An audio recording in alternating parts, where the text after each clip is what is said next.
Assalomu alaykum. Hop, bir kishi ular vaqti bo'lsa kiradilar, bo'lmasam kira olmas ekanlar. Videoni saqlanib bo'ladigan qilib yoqib qo'ydim. O'sha hozir mana shu joydan o'sha video zapis bo'lyapti.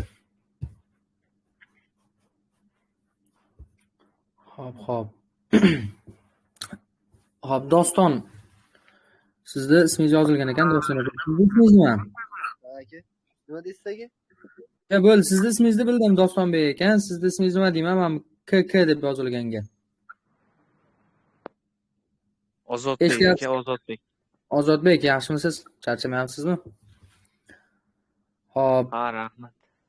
Bo'ldi. Hammada daftar anavi olib mikrofonni yoqib qo'yaveringlar, bo'ldi. Endi bu yog'iga savol javob qilib, tushunsanglar ha yoki yo'q deb gapirib anaqa ketishimiz kerak edi. Darsni уже sekin boshlayveramiz. Mikrofoninglarni ochib qo'yaveringlar. Hop, internet hammada yaxshi eshitilyapti, video, ovoz ham hammasi zo'r, ha? Ha, yaxshi. Bo'ldi. Ekranni ko'rsatishni boshlayman. Ko'rinyaptimi? Ha, aka. Ha, ko'rinyapti. Bo'ldi, tiniqligi ham yaxshi, ha? Ha, taniq. Hop, bolalar qaranglar, bizda meni labe. Hozir yo'lda edimda, men endi boryapman. Iloji boricha ko'rib boraman. Aha. Bo'ldi. Mumkin aka, o'sha Bo'ldi. tashlab qo'ydim. Xo'p, bo'ladi. Tashlab qo'yiladi. Faqat bolalar bitta iltimos oldindan aytib qo'yaman. Videoni biron joyga tarqatib yorib, aniq qilmanglar, xo'pmi?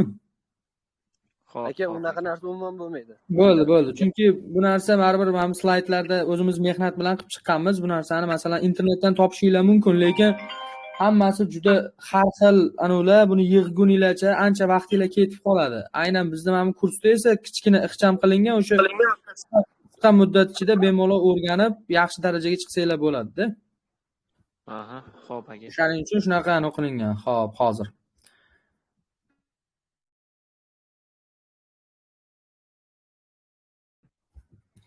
Xo'p. Bugungi darsimizda bolalar sizlar bilan polniy forex, ya'ni o'sha bozorni o'zi nimaligi, u yerda nimada savdo qilamiz, qanaqa savdo qilamiz, faqat shu haqida qisqacha kirish bo'ladi. Bu qismda hech qanaqangi katta strategiyalar o'rgatilmaydi, keyin bir murakkablik yo'q. Lekin bitta narsani eslatib o'taman yana, o'sha darslikda mana shu narsa, ya'ni bitta kichkinagina pips, lot degan narsalar bor. O'sha narsani boshida yaxshi o'rganib olsanglar, keyin kelajakda kerak bo'ladi lekin. Ya'ni ham yuzaki qarab chiqamiz, ham bitta ikkita muhim narsalar bor. Bu muhim deb aytib o'tib ketaman. Agar nobodo eshitilmay qolsa, sirazi mashina bo'ldi, xira ko'rinli, qaytarib yuboring deb aytsanglar bo'ldi. Xo'p. Ana endi bozorda o'zi birjaga kelamiz. Birja bu butun jahon moliyaviy bozori. Xo'p, fond birjasi bor, valyuta birjasi bor, xomashyo birjasi bor, kriptovalyuta birjasi bor. Ana endi qaranglar, biz umumiy qilib hozir forex qilingan birjada savdo qilamiz. Ya'ni unda aksiyalar, o'sha qimmatbaho metallar mana birinchisida yozilgan. Valyuta birjasi forex bo'ladigan bo'lsa, mana shu forex ichiga aksiya, qimmatbaho metallar qo'shib hozir bitta qilingan. Ya'ni zamon rivojlangandan keyin hammasini, ya'ni forex ichiga birlashtirilgan. Forexda biz demak, qimmatbaho metallarga tilla savdosi bilan shug'ullansak bo'ladi. Undan tashqari neft savdosi bilan shug'ullansak bo'ladi. Valyutniy paralar, ya'ni valyutniy para deganda mana masalan oddiy o'zimizning kundalik hayotda ham bo'ladi. O'zbek so'mini dollarga almashtirib kelamiz, to'g'rimi? Xuddi mana shu dollar sotib olgandek, ya'ni so'mga dollar sotib olgandek, bu yerda ham boshqa davlat pul birligiga boshqa davlat pul birligini sotib olib, o'rtada o'sha uni o'sishi natijasida farqidan foyda qilamiz. Ya'ni narx bir narxdan ikkinchi narxga ko'chganda biz o'rtadagi farq orqali foyda qilamiz. Tradingni o'zi o'sha birja, ya'ni men aytgan forex bozorida onlayn savdo qiluvchi o'sha shaxs. Trading bu savdo qilish. Trader esa o'sha yerda yakka savdo qiluvchi shaxs. Ya'ni siz hech qanaqangi kompaniyaga xizmat qilmaysiz yoki bironta joyga topshiriq bilan ish qilmaysiz. Faqatgina o'zingiz bemalol akkaunt ochib, o'sha aytib o'tgan narsalarimda narxlarda savdo qilishligingiz mumkin. Akkauntlar ochish, savdo qilishlarga hammasiga chuqur kiramiz. Ya'ni kursda hech kim bilimsiz bo'lib chiqib ketmaydi. Faqat darslar qoldirilmasdan tushunmagan holatlarda sразу so'rab, to'g'rilab yetishib ketsanglar bo'ldi. Xo'p, Forexga kirish bo'ladigan bo'lsa, dunyodagi eng katta, eng faol bozor hisoblanadi. Kunlik aylanmasi bu yerda statistika 7,7 trilliard bo'lgan. Bu kunlik har xil o'zgarib turadi lekin. Ya'ni butun jahon shu bilan shug'ullanadi. Masalan, faqat trader odamlarni aytyapman. O'sha butun jahonda bo'lsa, hammasi faqat mana shu Forexning ichida ishlaydi. Endi masalan, kriptovalyuta bozori ham bor. U endi boshqa mavzu, boshqa soha desak ham bo'ladi. Xo'p, bu yerda Forexda valyutalar narxi tebranishi natijasida savdo qilishingiz mumkin. Ya'ni narx tebranish deganda, bugun dollarda narxi qanchadir bo'lgan paytda siz sotib olganingizda, bir yildan keyin, endi bu uzoq muddatda savdo bo'lib qolyapti. Bir yildan keyin uni narxi, deylik, bir kunda olsak ham ozgina butunlarga bo'lsa ham o'zgaradi. Ana endi siz masalan $100 sotib olib, ertangi kuni uni sotib foyda qila olmay qolishingiz mumkin. Chunki juda kichkina summa bo'lib qoladi. Lekin bu summani masalan kattaroq hajmda savdo qilsangiz, uni ham ya'ni anisi bilinadi. Farqi, foydasi bilinadi o'sha narsani. Endi biz ham xuddi shu Forexda narxlarni tebranishi orqali savdo qilamiz. Bu yerda hech qanaqangi AdXpetga o'xshatishlik yoki boshqa narsa emas. Chunki bu o'sha narxni rostdan o'sadi u narsa. Ya'ni butun jahonda o'sha masalan savdo paytida narx oshadi, tushadi, bu narxni farqidan foyda qilamiz. Ya'ni prosta tepaga ketadi, bo'ldi deb turib hech qanaqangi pul kelmaydi. Ya'ni AdXpet qimor o'yinlaridan farqi shunda. Xo'p, endi qaranglar, trading sohasini tushundinglar, nimalarda savdo qilamiz, hali nimada savdo qilishimizga yana to'liq kelamiz, hozir slaydda davomida bor. Bularni tushundik. Endi o'zi trader ekan, mana bugundan boshlab trading sohasiga kirib kelgan ekanmiz. Trader bo'ladigan bo'lsak, biz qanaqa vaqtda savdo qilamiz, qachon savdo qilamiz? Mana bu slaydda ko'rib turibsizlar, bu yerda Osiyo, Amerika, Avstraliya, Yevropa haqida vaqtlar qo'yib qo'ygan. Bu tushunarsiz turibdi sizlar uchun hozircha. O'zi vaqtlarga keladigan bo'lsak, trader inson bir haftada 5 kun ishlay oladi. Shanba, yakshanba xuddi davlat ishiga o'xshab, bu kunlar nima deydi? Bizda dam olish kuni. Birja, ya'ni bozor yopiq bo'ladi. Savdo qilishga imkoniyati yo'q. Mana masalan bugun yakshanba. Hozir men savdo qilish imkoniyatim yo'q. Xo'p, bir haftalik tushunarli, lekin kuniga qachon savdo qila olamiz? Bir kunda soat kechki 2 da, mana masalan hozir soat necha bo'ldi? 8 bo'lyapti. Kechki, agar hozir bozor aktiv bo'lganda, soat kechki 2 da bozor yopiladi va 4 da yoki 3 da ochiladi. Bu vaqtda ham hamma valyutni paralar, hamma qimmatbaho metallar, aksiyalar qotib qolgan holatda turadi. Hech kim savdo ocha olmaydi ham, ochiq qolib ketgan savdosi bo'lsa, uni ham yopa olmaydi. Bo'ldi, qotadi, bo'ldi, to'xtaydi. Xo'p, demak, kechki soat 2 dan 3-4 gacha bozorda nima bo'lar ekan? Yopiq holat bo'lar ekan. Xo'p, buni ham bilib oldik. Endi qaranglar. U yopiq emas paytda savdo qilsa bo'ladimi desanglar, ana o'shani ham savdo qilishlik kerak bo'lgan joyi bor, kerak bo'lmagan joyi bor. Ya'ni mana qaranglar. Bu yerda Avstraliya deb belgilab qo'ygan 4 ta bozor sessiyaga bo'lingan. Ya'ni o'sha fond birjasi, Forex bozorida 4 ta vaqt bo'lingan. Ya'ni soat 3:00 dan soat 10:00 gacha. Bu kechki soat, ertalabki eng tongi 3 dan ertalabki 10 gacha bo'lgan vaqtni bildirgan. O'sha 10 gacha Avstraliya birjasi ochiq bo'lar ekan. Ya'ni bunda nima deganisi? Mana shu davlat o'z sessiyasini ochiq deb e'lon qilinadi. Bu vaqt ichida mana shu davlatga yaqin bo'lgan yoki shu soatga kiradigan valyutalar sal tezroq qimirlashi, aktivroq bo'lishi mumkin. Ana undan keyin soat 10 dan oldinroq soat 9 da bu, ya'ni bu sessiya ochilmasidan oldin Osiyo sessiyasi ochilib ulguradi. Osiyo sessiyasida mana shu Osiyo davlatlariga kiradigan davlatlarda pul birliklari aktivroq yuradi. Xo'p, undan keyin soat 14:00 gacha davom etar ekan, lekin u yopilishidan oldin 12:00 da Yevropa ochib bo'linadi. Yevropada qaysi pul birliklari bor? Nima deb o'ylaysizlar o'zi? Yevro bor. Keyin London, masalan, Buyuk Britaniyaning pul birligi bor, to'g'rimi? Ya'ni funt deyiladi. O'sha Britaniya funti bor. yevro bor. Undan tashqari yana boshqa davlatlar o'sha pul birliklari bor. 12 dan soat kechki 8 gacha, demak, o'sha vaqt davom etar ekan. O'sha vaqtda boshqacha strukturalar ketadi. Ya'ni bozorda boshqacha holat bo'ladi. Ana undan keyin eng muhim vaqt bu Amerika sessiyasi. 18:00 dan soat kechki 2 gacha. Ya'ni mana qaranglar, bu yopilgunicha shu bilan Amerikada qolar ekan. Agar hozir bozor aktiv bo'lganda qaysi vaqtda bo'lardik biz? Qaysi sessiyaga kirgan bo'lardik? Hozir. Hozir soat 8 bo'ldi. Yo'q, kechki soat 8 bo'lyapti. Demak, Amerika sessiyasi soat 6 dan kechki 2 gacha-da. Ha. Agar ochiq bo'lganda Amerika. Endi qaranglar, bu vaqtlarda men sizlarga bitta indikator bor, hali bozorda o'zida ishlatadigan.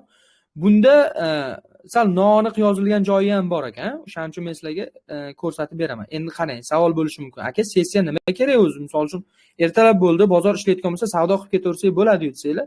Hali darsimizda o'rtalariga kelganinglarda sekin tushunib yetasizlar, sessiya nimaga kerakligini. Bozorda ya'ni shirin, cho'tki mana siz xohlaganday yurib beradigan joyi bor. Sizni mana bu o'rgangan strategiyalaringiz ishlamaydigan joyi ham bor. O'shaning uchun sessiya muhim. Masalan, men o'zim Amerika sessiyasida savdo qilaman, bo'ldi. Mana shu Amerikada shuncha 1 soat yetadi, ya'ni 1 soatda yetarli bo'ladi. Yevropada kiriladigan odat ham bor. Osiyoda kirsa ham bo'ladi. Ya'ni har bitta o'zini o'sha anisi bor, joyi bor. Mana shu sessiyalarda savdo qilib olamiz.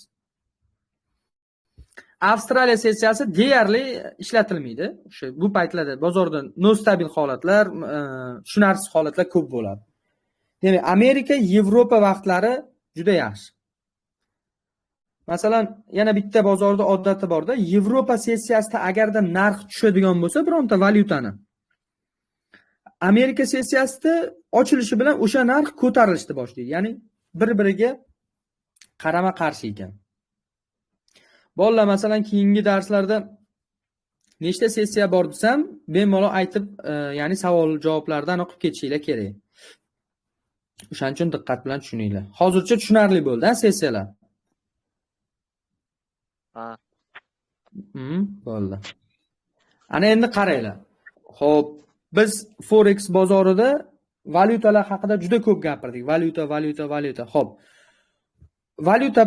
O'sha valyuta paralarini endi ichiga bitta kiramiz, chuqurroq kirishga harakat qilamiz. O'zi nimalar bo'ladi? Valyutni paralar ikki turga bo'linar ekan. Major va cross degan nom olgan o'ziga. Buni ikkalasini ajratishda vashi zo'r oson yo'li bor, qaranglar. Major degan para, ya'ni major paralariga, major guruhiga deylik. Major guruhiga dollar ishtirok etgan valyutalar kiradi. Cross parasiga dollar ishtirok etmagan valyutalar kiradi. Ya'ni valyutni para o'zi ikkita davlat pul birligini bittalashtirilgan holatda kelib chiqadi-da. Mana hozir men sizlarga ko'rsataman. Major paralarning misoli. Euro USD, ya'ni yevro dollar ekan. Men buni videoni o'qib bo'lganinglardan keyin, zapis qilib tashlagandan keyin daftaringizga yozib olinglar. Major, Euro USD, GBP USD hammasini yozib chiqish shart emas. Bitta ikkitasini misol qilib majorga, bitta ikkitasini misol qilib crossga yozib qo'yasizlar. Mana bu Euro USD, Euro GBP out NSD, ya'ni qisqartma so'zlarni bir ko'zdan yugurtirib chiqinglar mana. NSD nima degani ekan? Yangi Zelandiya dollari. USD ni buni yosh odam ham biladi, to'g'rimi? Juda taniqli. Major paralarni tushunib oldinglar, ha? Ha. Aha, o'zi necha kishi davom ettiryapmiz. Cho'ta bir kishi ha deyapti. Doston, sizdan gapirib turing. Yo'ldasizmi deyman-da, shu yo'ldaman deb ular aytdilar. Aka, men hozir alik qilib qolishim mumkin, o'chib qolishim mumkin. Bo'ldi, videoni men davom ettirib oxirigacha tugatib beraman. Xudo xolasa muammo bo'lmaydi. Bu darsimiz o'zi unaqa uzoq davom etmaydi. Faqatgina mana shu bitta kirish qilib olsak bo'ldi-da. Aha, xo'p. Xo'p. Demak, majorlarni ham tushunib oldik, ha. Endi mana cross parasi. Crosslarga mana juda ko'p u. Endi nomlarini bemalol ko'rib chiqasizlar mana. Outcat, Avstraliya dollari, Kanada dollari. Ya'ni biz bozorda mana shulardan любой bittasini tanlab savdo qilib ketaveramiz. Bular har doim aktiv. Hali o'zimiz uchun ajratib olamiz ham. Qaysi bir paralar yaxshi yuradi. Biz masalan ko'p o'sha bilan ishlaganimizda xatoliklar kam bo'lyapti. Demak, mana shu para menga yoqdi deb o'zimizga hali ajratib ham olamiz. Faqat hozircha boshiga hammasini o'rganishimiz kerak. Vazifa shuki, uyda mana shu qisqartma so'zlar qaysi davlat pul birligini yodlab olinglar, kerak bo'lib qoladi. Demak, valyutniy paralar ikkita turga bo'linar ekan. Major, cross. Majorda USD ishtirok etar ekan, mana USD bor ekan. Crossda esa boshqa davlat pul birligi, yana boshqa davlat pul birligi. Ya'ni USD ishtirok etmas ekan. Ana endi biz savdo turlaridan yana metallarga yetib keldik. Ya'ni savdo qilishimiz mumkin bo'lgan jism o'sha obyektlardan. Bu gold bilan silver. Buni hamma biladi. How USD nima u? Haq USD nima deb savol bersanglar, bu o'sha forex bozoridagi nomi. Mana bu gold esa bizni o'zimiz biladigan nom, tilla degan nomi. Kumush, masalan silver ingliz tilida, haq USD esa bu birjadagi nomi. Ana endi broker. Qaranglar, biz bozorda savdo qila olishligimiz uchun o'rtada broker degan dallol turadi. Buni ko'cha tilida masalan oddiy xalqimiz tilida aytadigan bo'lsak, oddiy dallol, ya'ni siz bilan o'sha bozorni bog'lab turuvchi shaxs. Ana endi o'sha brokerni misol uchun men o'zim tanlab beraman sizlarga. Yaxshi broker, ya'ni ishonchli, o'zimiz ishlaydigan brokerlar nimasini tanlaymiz desanglar, ular soni ko'p, sifatlisi bor, sifatsizi bor, masalan yoki mashinaga bor deylik. O'zbekistonda filiali bor, yaxshi ofisi bor, ko'p klienti bor brokerlardan hali o'zim ro'yxatdan o'tkazdirib, o'sha pul solishlarigacha yordam beraman. Endi brokerda bitta tushunchasi bor ekan, mana shu yerda bilib olishimiz kerak. Spread degan tushuncha. Qaranglar, bu narsani sizlar hayotda ko'p ishlatgansizlar, lekin o'zingizlar bilmaysizlar nimaligini. Masalan, bankka kirdingizda, Ozodbek. Eshityapsizmi? Bankka kirganingizda sizga dollar sotib olmoqchi bo'lsangiz, ikkita narx aytadi, shuni eslaysizmi? Ya'ni sotib olmoqchi bo'lsangiz, boshqa narxda sotib olasiz. Sotmoqchi bo'lsangiz, boshqa narxda sotasiz. Ana shu o'rtadagi farq o'ta spread degan narsa.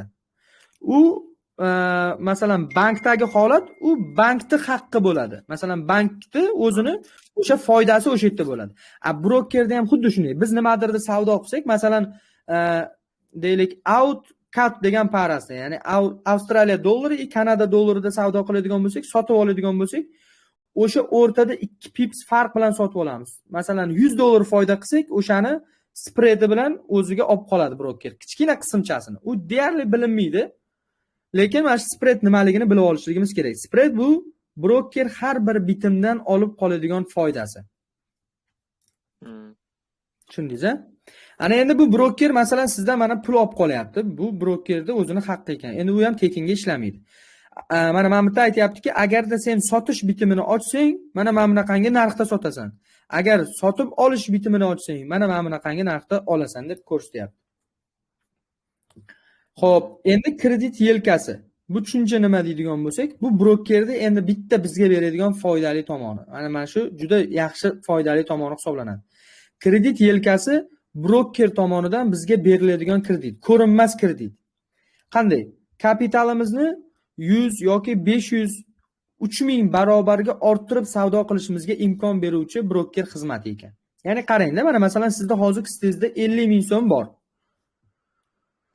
Xo'p, bitta narsani olib sotmoqchisiz, uni narxi 150 ming, lekin sizda klientingiz bor, o'sha narsani olsangiz, unga sotmoqchi bo'lsangiz 600 mingga olib qoladi-da. Lekin 50 ming plyus bor. U narsaning narxi 150 ming. Ana shu paytda masalan do'stingizdan 100 ming so'm olib turib, 150 mingni olib turib, o'sha narsani sotib olib, keyin u klientga sotib, klientdan pulni olib turib, do'stingizga ham qarzini berib, o'zingiz ham nima deydi, foydangizni olsangiz bo'ladi. To'g'rimi? Ha, to'g'ri. Endi bu yerda do'stingiz hech qanaqa pul olib qolmasligi mumkin. Bu bizga ko'rinmaydi-yu, lekin broker bu paytda ham o'zi savdo qilib foyda qilib oladi siz orqali. Lekin sizdan pul qanaqadir pul olib qolmaydi bu yerda. Mana shu kredit yelkasi juda foydali tomoni. Men hali bu kredit yelkasini ham sizlarga to'g'rilashlarni o'rgataman. Ya'ni brokerdan shot ochganingizdan keyin siz xohlagan turini tanlab olishingiz mumkin. Masalan, pulingizni 1 ga 500 qilib ko'rsatadigan qilib berishingiz mumkin. 1 ga 3000 lik tanlab olishingiz mumkin. Pulni raqamlari o'zgarmaydi. Masalan, balansingizga 100 dollar solsangiz, u 3000 barobar ko'payib ko'rinib qolmaydi. Faqatgina sizga hajm tomonlama yordam beradi. Bironta narsani olayotganingizda ko'proq olishingizga yordam beradi. Ko'proq oldingiz degani ko'proq foyda qilasiz deganda bu yerda. Ana endi mana shu spreadni e'tibor bersangiz 2 pips deb belgilab qo'yilgan. Mana shu pipsga endi yetib keldik. Pips degani bu bozordagi o'lchov birligi. Xo'p, o'lchov birligi. Qanday o'lchov birligi? Mana masalan, mana chekada grafikani ko'ryapsiz. Bu naqsh sifatida grafikcha ishlatilgan. Mana shu bironta valyutniy parani narxi. Mana o'sib borgan, bitta ko'tarilgan, bitta tushgan, ko'tarilgan, tushgan, ko'tarilgan, tushgan. Mana shu qancha qism yurdi. Buni trader odam kimdir kirdimi deyman? Yo'q. Ovozim qaytib kelib qoldi-da. Trader odam buni hozir. Dostonbek siznikidanmi? Meni ovozim qaytib kelyapti o'ta. Xo'p, pipsda nimaligini tushuntirish uchun mana shu narxni shu qismdan shu qismga ko'tarilguncha qancha qism ko'tarildi. Mana shuni o'lchashimiz kerak. O'lchash nimaga kerak desanglar, siz bu yerdan savdoga kirsangiz, shu yergacha ko'tarilsa qancha foyda qilishingizni chiqarib olishligingiz uchun-da. Ya'ni o'sha o'lchov birligi pips deb atalgan. Xuddi mana metr, santimetrga o'sha bironta ishlatilgandek, foreksda ham o'lchov birligi bor ekan. Ya'ni narxni qaysidir narxdan qaysidir narxga ko'tarilgan paytda o'rtada qancha farq borligini bilish uchun pips bilan gaplashamiz ekan. Ozodbek deyman, misol uchun bugun analiz qilgan bo'lsangiz, analizingiz necha pips yurib berdi desam, o'sha paytda o'rganib olsangiz, hozir o'shani bemalol ayta olasiz. Demak, mana bu yerda misol qilib ko'rsatyapti. Pipsni o'rganib olishligimiz uchun. Qaranglar, GBP hamda USD. Bu nima u Ozodbek? Bitta hozir siz aktivsiz. Hozir bu raqam o'zgarish bo'lyapti. Hozir aka. Yo'q. Raqamga e'tibor bermaymiz. Mana shu GBP USD nima o'zi? Valyutniy parada. Bu majorga kiradimi, crossga kiradimi? Ikkita turi bor deb o'rgatdim. Hozir men ko'ra olmay qoldim o'sha joyni, hozir o'shada dedim. Majorga kiradi, ya'ni chunki USD ishtirok etgan. Tushundingiz-a? Bo'ldi. Videoni qaytadan takrordan ko'rib chiqasizlar, yana darsda polni savol-javob bo'ladi. Uni 2 marta ko'ramiz qayta-qayta. 1 marta emas. Xudo xolasa. Bo'ldi aka. Qarang endi. Bu yerda mana bu narx bilan bu narxni, ya'ni bitta dona valyuta birligini ikkita narxini ko'rsatib qo'yapti. Ya'ni mana qizil ranglar o'zgarish hosil qilgan. Demak, bitta narsani tushunishimiz mumkin ekan. Valyutniy parada mana bir tochka 4 ta raqamdan keyingisi bor, 5-raqam. Xo'p. Bu inobatga olinmas ekan. Nimaga? Chunki buni o'zgarishini hech qanaqangi aniq qilib bermayapti, o'zgartirmayapti buni. Nimaga ikkinchisidan boshlab? Zarari ham foydasi ham tegmaydi. Bu qism, ya'ni juda kichkina qismcha. Xuddi sizga dadangiz masalan 100 ming so'm pul bersa, 100 ming 100 so'm bergandek gapda, ana 100 so'm sizga hech qanaqangi foyda ham emas, zarar ham emas. Ya'ni juda kichkina bu. Birlik. Demak, biz valyutniy paralarda butundan keyin 4 ta raqamni ishlatar ekanmiz. O'sha 4-raqam mana ko'tarilsa, mana 8 dan 9 ga ko'chsa, necha pips o'zgarar ekan? Mana tagiga yozib qo'ygan. 1 pip deb. 1 pips o'zgaradi. 1 pips, ha. Demak, siz mana bu 8 dan bu 9 ga ko'chganini ko'rdingiz, demak siz aytasiz 1 pips o'zgardi. Endi buni kalkulyatorda ishlatishni yo'lini o'rgatib qo'yaman. Qaranglar, kalkulyatorda ishlatish uchun ikkita valyutniy para berilgan bo'lsa, masalan, mana shu raqamlar, mana shu raqam, ikkita raqam ketma-ket berilgan bo'lsa, siz kalkulyatorda qanday ishlatasiz? Butunini olib tashlaysizda. O'sha polniy raqamni hammasini yozib bir-biridan ayirasiz. Butunsiz yozib ayirsangiz bo'ldi, kelib chiqadi. Faqat butundan keyin 4 ta raqamni olib qolib, mana biz 5-sini qo'shib olmaymiz. Mana misol uchun bitta misol qilib men gruppaga yozaman, qaranglar. 1 tochka 234 5. 6 deylik mana. Ikkinchi raqam 1 2 3 deylik 56 6. Mana ikkita narx ko'rinyaptimi? Tashladim. Men buni deylik mana pastiga yozaman. Bu deylik USD CAD degan valyutniy para. Mana shu ikkita narx o'rtasida necha pips o'zgardi desam, Ozodbek qanday ayirar ekansiz kalkulyatorda? Ozodbek yo'q, chiqib ketgan u bola. Siz bormisiz? Doston siz borsiz, ha? Bo'ldi. Dalcha aytib ketaveraman. Bittanglar kirdinglar, bittanglar chiqib ketdinglar. Umumiy videoda ketma-ket tiniq qilib tushuntiryapman lekin. Bo'ldi. Bemalol ko'rib olasizlar. Qarang. Bu paytda siz Doston qanday ayirasiz? Ya'ni butunini olib tashlab va butundan keyin nechta raqam? 4 ta raqam Ha, turib. to'ppa-to'g'ri. Endi qarang, men kalkulyatorda yoqaman hozir. Mana kalkulyatorga kirib oldim. Kalkulyatorga yozaman. Birinchi raqamni yozib olaman. 12 34 5, to'g'rimi? Ha. Mana 12 34 5 to'g'ri yozdimmi yo'qmi? O'shani bitta ayting. To'g'ri. Ikkinchi raqamni endi siz ayting. Mana buni qanday yozaman? Buni ayruv belgisini qo'yib olaman, ayiraman. 12 35 6. To'ppa-to'g'ri 12 35 6. Bitta ayirish tugmasini bosaman. Agarda minus chiqib qoladigan bo'lsa, bo'ldi. Minusini olib tashlaysizlar, bo'ldi, e'tibor bermaysizlar. 11 pips o'zgarish bo'lgan ekan, ha? Ya'ni men yozgan narxda 11 pips o'zgarish bo'lgan. Demak, tushunib oldingiz, ha? Ha, tushunaman. Yaxshi. Demak, pips degani xuddi shu narsa ekan. Men sizlarga uyga vazifa sifatida 5 ta yoki 6 ta xuddi shunday ikkita narxdan iborat valyutniy paralar tashiyman. O'rtadagi pipslarni hisoblab chiqasizlar o'zingizlar. Bo'ldi, tamom. Ana endi lotga yetib keldik. Ana lot nima degani desak, pips masalan bozorda o'lchov birligi bo'ladigan bo'lsa, lot esa bu hajm. Hajm nima masalan? Hajm bu bozorda nimadirni qanchadir miqdorda sotib olish. Siz bozorga kirib nimadirni 2 ta bering, 3 ta bering deb so'rashingiz mumkin. Do'konchi ham beradi. Lekin bir xil optim do'konlar bor, o'zining qonun qoidasi bor. 2 ta berib yuboring aka desangiz, bizda deydi mana shuncha qonun qoida bo'yicha bir korobka olmasang sotmayman deydi, to'g'rimi? Shunaqa. Men o'zim endi men o'sha bozor, ya'ni o'zimizni hayotga ham taqqoslab tushuntiryapman.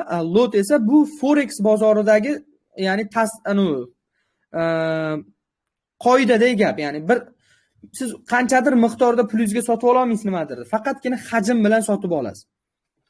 Demak, hajmlarda bu yerda o'sha boshlarini ko'rsatib qo'ygan. Eng kichkina hajm, ya'ni siz eng kamida sotib ola oladigan lotingiz, lot orqali nimadir sotib olishingiz, buni mana 0.01 lot ekan. Bu eng kichkina hajm. Demak, biz masalan tilla savdosiga kiradigan bo'lsak, tillarni sotib olayotgan paytimizda biz eng kichkina qancha ocha olamiz ekan? 0.01. Undan 1, 0.1. To'g'ri. Agarda eng kattasi qanaqa desangiz, eng kattasi cheksiz bu yerda yo'q. Bemalol 50 lot desangiz ham bo'ladi, 100 lot desangiz ham bo'ladi, lekin unga bizning kapitalimiz yetmaydi. Qaranglar, endi 0.01 lotda savdo qiladigan bo'lsak, 1 pips o'zgarsa, bu yerda yozib qo'ygan yevro USD 1 pips harakatda siz qancha foyda qilasiz? Qaysi lot bitimini ochgan bo'lsangiz. Bu yerda mana 0.01 lot ochgan bo'lsangiz, demak siz 0.1 dollargina foyda qilasiz. Kichkinagina foyda. Kichkinagina lot ochyapsiz, kichkinagina foyda qilasiz. Bu bozorda 1 pips haqida gap ketyapti. Masalan 10 pips bo'lsa boshqacharoq foyda bo'ladi bu yerda. Agarda bitim endi lotni kattalashtiramiz. 0.1. Demak, 0.1 lotda bitim ochadigan bo'lsak, biz har bir pipsda, ya'ni 1 pips o'zgarsa, mana bu yerda misol bor-ku, mana.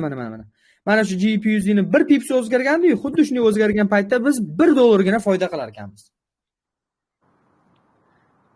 Lekin biz bozorda 1 pips savdo qilmaymiz hech qachon. Baribir har bitta bitimimiz 100 pips, 150 pips, 30 pips, 40 pips, mana shunaqangi katta anunda bo'ladi. Demak, biz ham lotga qarab foyda qilaveramiz ekan o'sha. Endi bir lot ochadigan bo'lsak qancha foyda qilamiz degan savolga bu yerda 10 dollar deb ko'rsatyapti. Demak, siz 1 lot yevro USD ni sotib oladigan bo'lsangiz, 1 lot hajmda. Demak, u 1 pips harakat qilsa 10 dollar foyda qilar ekansiz. Harakat qilganini qayerdan bilsak bo'ladi uni? Yo'q, o'zi harakatlar hali kelamiz. Mana narx o'sib boryapti-yu. Bo'ldi. Tepaga narx o'sgan, ya'ni raqamlar o'zgarsa ham bo'ldi, o'sha harakatda narx oshadi. O'sha har bir oshganni, qancha pips oshganini bilsangiz, siz lot bilan topib olasiz. Endi qaranglar, bu yerda o'sha mana bir lotga $10 deyapsiz. Osmondan kelyapti. Bu qayerdan oldingiz bu narsani desanglar, formulasini yozib beraman. Qaranglar mana. Pips ko'paytirilgan lot ko'paytirilgan 10. 10 bu formulada bor. Masalan, siz bironta valyutni parani sotib oldingiz, 30 pips tepaga ko'tarildi, ya'ni. Tasavvur qiling. 30 pips tepaga ko'tarildi, bir lotda bitim ochgansiz. O'shani menga hisoblab bera olasizmi shu formula orqali? 30 pips tepaga ko'tarilganda? Aha, 30 pips ko'tarilganda bir lotda o'sha bitim ochganmiz. Qancha dollar foyda qilgan bo'lamiz? Bu dollarni topish formulasi. 30 bo'lsa, 3000 bo'ladimi shunday, 300 bo'ladimi? 30 ko'paytirilgan 10 ko'paytirilgan 10. $3000 bo'ladi, ha? 3000.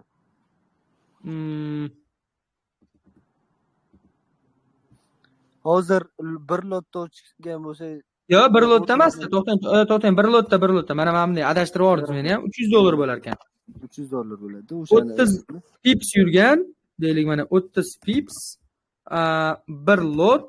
Buni men joylarini sal ochaman va oddiy 10 bo'ldi. $300 foyda qilar ekanmiz.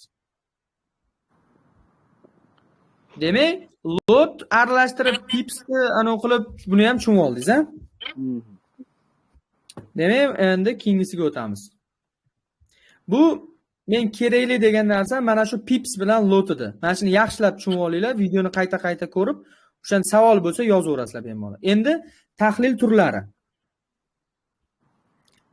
Tahlil turlari nima degani? Bu mana bozorda savdo qilayotgan paytimizda biz analiz qilishimiz kerak. Narx qaysi tomon ketadi? Pastga ketadimi, yuqoriga ko'tariladimi? O'sha paytda bizda tahlil qilishimiz kerak. U tahlilda endi turlari bor ekan. Birinchisi bu texnik tahlil. Ya'ni texnik tahlilda biz bozorda har xil chiziqlar tortishlar orqali, agar internetlarda kuzatgan bo'lsanglar, o'sha chiziqlar tortib, har xil narsalar ishlatib, bozorda qayerga ketishini aniqlaymiz. Bu yerda hamma narsa bilim bilan bo'ladi, hech qanaqa taxmin emas. Ikkinchisi esa bu fundamental tahlil ekan. Bu yerda ham stikerga e'tibor bersangiz, news deb yozib qo'ygan. Ya'ni yangiliklar orqali. Yangilik nima? Masalan, misol uchun yangiliklar mana investing.com va bloomberg.com. Buni alohida har bitta tahlilda o'zini mavzusi bor. Bunga chuqur kirishamiz. Faqat hozir texnik tahlilda umumiy nechta turga bo'linishini, tahlillar turlarini ko'rib chiqamiz. Bu fundamental tahlilda yangilik deganim, bozorda har kuni yangiliklar chiqib turadi. U yangiliklar statistikalar bo'ladi. Masalan, dollarni qanaqadir ta'sir qiladigan statistika e'lon qilinadi, o'sha paytda bozorga ta'sir ko'rsatadi. Yangilik paytda bozor juda ham kuchli harakat qiladi. Tushundingiz-a? Masalan, endi e'lon qilinmaydigan yangiliklar oddiy mana hozir urush bo'lyapti. Falastin bilan Izraelda urush bo'lyapti. Bu urush ham mana shu forex bozoriga ta'siri bor. Masalan, tilla narxi oshadi, neft narxi oshadi. Neftni misol uchun bilasa kerakligini, masalan, bu yoqilg'i. Urush paytida bu narsa juda kerak bo'ladi. Bular aytilmaydigan, qanaqadir bozorda e'lon qilinmaydigan yangiliklar. Yoki mana koronavirus payti. Koronavirus paytida qaysidir kompaniya aksiyalari oshgan, qaysidir kompaniya aksiyalari tushgan. O'sha yangilikka aloqador bo'lsa, ya'ni. Xo'p, shamlar tahlili deb uchinchisi ko'rsatilgan ekan. Ya'ni mana bu yerda chekada bozorda bozor harakati ko'rsatib qo'yilganda tepaga ko'tarilgan, ko'ryapsizmi? Bu yerda e'tibor bersangiz, bitta, ikkita mana mayda cho'pakchalar turibdi. Mana shular shamlar deyiladi. Bularga qarab savdo qilishdik. Ya'ni bunga ham chuqur kiramiz. O'zi bozor qanday harakatlanadi, nimadan tashkil topadi, ularga chuqur kiramiz. Hozircha texnik o'sha tahlil turlarini bilib olsak bo'ldi. 3 ta ekan: texnik, fundamental, switchnoy. Switchnoy degani mana shamli tahlil. Shamlar bilan tahlil. Akfix e'tiboringiz uchun rahmat. Xo'p. Bugungi darsimizni mana shu yerda tugatamiz. Hozir mana shu nimalarda savdo qilishligimiz, qanaqa valyutni paralar bor ekan, metallar qanaqa ekan, pips nima ekan, lot nima ekan, nimalarda qanaqa tahlillar qilar ekanmiz, buni polni hammasini ko'rib chiqdik. Agarda videoni ko'rib, Dostonbek hammasini yozib daftarga qanaqadir savollar bo'lsa yozib hammasini bilib olsanglar, bu degani birinchi etapli fundament qurildi degani. Darsimiz davomida ketma-ket o'rgatib boraman. Agar har bittasini to'g'ri tushunib ketsangiz, balansingizga pul solsangiz, o'shani yo'qotib qo'ymasdan savdo qilasiz, foyda qilasiz faqat. Tushundingiz-a? Xudo xolasa, zarar ham bo'ladi. Albatta, u zarar sizni asosiy foydangizga nima deydi? Ta'sir ko'rsatmaydi. Masalan, bir kunda siz oddiy ko'chada deylik bitta ish qilasiz, qanaqadir ish qilasiz, 1 million foyda qilayotgan bo'lsangiz-da, uyga qaytayotganda radarga tushib qoldingizda 300 ming so'm ketdi. Deylik. Lekin asosiy foydada, umumiy holatda siz baribir foydada turibsiz. Endi 1 million 600 ming so'm shtrafga tushsangiz nima bo'ladi? 1 million topganingizda nabarotiga zararga kirib ketyapsiz. 600 ming so'm. Bunaqa holat bilimsiz odamda bo'lib qoladi. Lekin xudo xolasa bilim bilan, mana shu men aytgandek, o'zimiz strukturam bilan chiqsanglar, xudo xolasa minus bo'lsa ham qoplab ketiladigan minus bo'ladi. Bu narsa masalan men o'zimda ham, boshqa treyderlarda ham bo'ladi. Minus qilmaydigan inson yo'q. Lekin noto'g'ri minus qilmaslik kerak. Ya'ni bu oxirgi pulingizni ham yo'q qilmaslik kerak-da. Tushundingiz-a? Bunda adana ekspertga tiko'rib oxirida o'zini bir nima qilib qo'ygandek gapiriladi-ku. Xuddi shunday. Adana ekspert bu haqiqiy azart bilan prosta taxmin qilinadigan omadga suyangan narsa. Lekin bu yerda hamma narsa bilim asosida. Ya'ni o'sha narx ko'tarilishligi. Buni bittagina biz siz bilan o'rganyapmiz. Bitta dona biz shug'ullanmaymiz. Butun dunyoda o'sha katta insonlar ham shug'ullanadi, masalan. Bu sohani. Lekin adana ekspertda bilasiz kimlar shug'ullanishini baribir. Faqatgina omad taxmin o'sha narsa bilan o'qilinadi. Bitta savolim bor edi-aka. Qancha vaqtgacha darslikni o'rganib, keyin nimada ishlash? Qarang. Men o'zim dars tugagandan keyin ham yordam beraman. O'sha polni hammasini foydaga chiqib olguninglarcha. Darsimiz 1,5-2 oy davom etadigan bo'lsa, mana shu darsni o'zi o'rtalariga kelganda o'zingiz aytasiz menga, "Sekin aka pul solsam bo'ladimi? Tushunyapman" deb aytasiz. Lekin hali solmay turamiz. O'zidan o'zi. O'zi sekin o'sha fikr uyg'onib, hamma narsaga tushunish boshlanadi. O'sha paytda keyin men sizga aytaman, mana shu vaqtda solamiz, ishlashda boshlaymiz deb. Har kuni natijalar bilan bo'lishib, bir-birimiz bilan foyda, zarar haqida gaplashib ketamiz. Xudo xolasa inshaalloh. Unisini o'zim anusini qilaman. Bo'ldi. Bugun unda darsimiz tugadi. Men zapisni xudo xolasa 5-10 minut ichida tashab qo'yaman. Bo'ldi, xo'p akajon, rahmat katta. Xo'p, mayli. Kirganlarga rahmat, qolganlar o'sha videoni ko'rib, ana qilinglar. Faqat tarqalib ketishligini oldindan aytdim, o'shani e'tiborli bo'lasizlar. Bo'ldi. Birinchi darsimiz unda tugadi. Xo'p, mayli, Dostonbek, o'zingizlar ehtiyot qilinglar, charchamanglar. Xo'p, yaxshi bo'ling.